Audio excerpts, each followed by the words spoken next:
علامہ سے محشری لکلی وہازه الآیات دا آیتون مبارکہ دا چکم دے دلالت کئی چی دا علم دیتا دا عبادت دا چکم دے سیب کسرت دا دیتا ورسی گینا ہر سمرکالا کفرختو عبادت کرے دے خو حضرت آدم چند و زندگی دا طالبین شروشوا وعلم آدم الاسماء دای طالبی وا یا آدم انبئهم باسمائهم امتحاناتو کی کامیابی رالا او بیاد اغین بعد دا درس حلقے اولگول پا جنت کے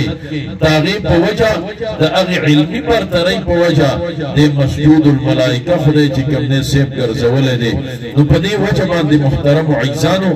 زمونگا او دا تاسو دا پارا دا یوم مسلمان او دا ایمان دا خاون دا پارا دا عظیم خوشحالی دا چی دا دا بچے چکم دے سیب عالم شا دا دا بچے دا قرآن پاک حافظ شا